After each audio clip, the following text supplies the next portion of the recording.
ህዝብን መምሕዳርን ክፍለ ከተማ ሰሜን ኩነታት ጸጥታ ከባቢኦም ንምግምጋምን ሓበራዊ ምርድዳእን ምፍጣርን ዝዓለመ ዋዕላ ጸጥታ ኣሳሊጦም ተሳተፍቲ እቲ መድረኽ ኣብ ከባቢኦም ብርክት ዝበሉ ገበናት ይፍጸሙ ከም ዘለውን ገበንን ስጋኣት ገበንን ብዘላቕነት ዝፍታሕ ሕብረተሰብ ኣብ ጎኒ ኣካላት ጸጥታ ብምዃን እንትሰርሕን ከም ዝኾነ ይገልጹ።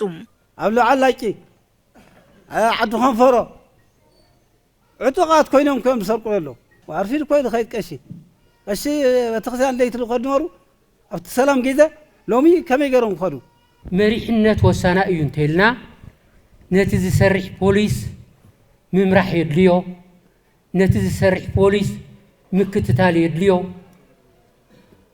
ዘጥፍእ እንተሃልዩ ውነይ ግቡእ ጸዓት ክወሃቦ ይግባእ ህዝብና ብሰላም ወፊሩ ብሰላም ክምለስ ሰላም ይመድሕና ኢልና እንተ ኣሚንና ኣፍታ ወሳኒት ቦታ ምስራሕ ተድልየና እያ። ዋና አዛዚ ፖሊስ ክፍለ ከተማ ሰሜን ምክትል ኢንስፔክተር ፀሐየ ገብረስላሴ ኣብቲ ክፍለ ከተማ ኣብ 2018 ዓመተ ምህረት ጸጥታ ኣብ ዝሓለፉ 6 ኣዋርሕ ዝሓሸ ከም ዝነበረን ድሕሪ ወርሒ ጥሪ ግና ገበናት ከም ዝወሰኸን ይዛረቡ። ኣብ ናይ 6 ወርሒ ናብ 14.5 ዝኸውን ፐርሰንት ቀኒሱ ነይሩ። ኣብዚ 3 ወርሒ ክድመር ከሎ ግን ወሲኹ እዩ ዘሎ ዝብል ነገር ዝረኣናዮ እዩ። ከበድቲ ገበናት እውን ከምኡ ናብ 1.2% ዝወሰኸሉ እዩ።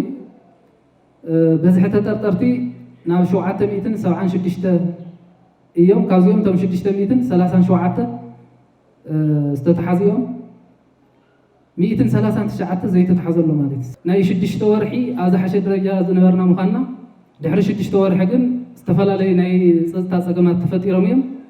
ድሕሪ መጋቢት ዘሎ ድማ ናይ ምልዓዓል ስራሕቲ ብቦጠንን ብብጣቢውን ጀሚርና ኣለና።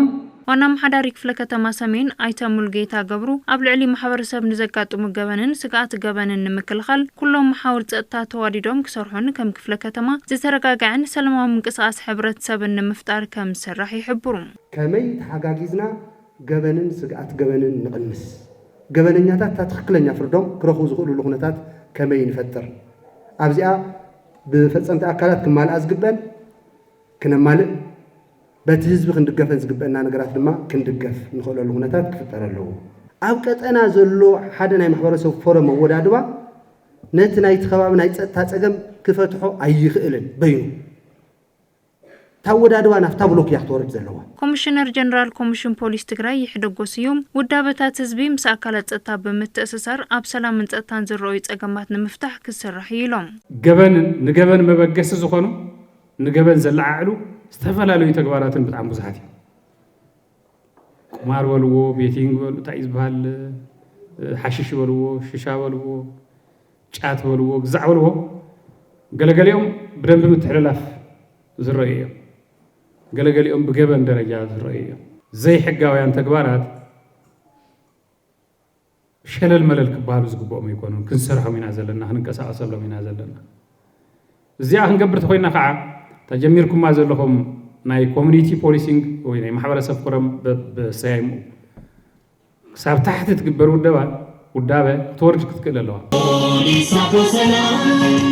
ፖሊስ ወጣሕቲ ፖሊስ ንባዕልና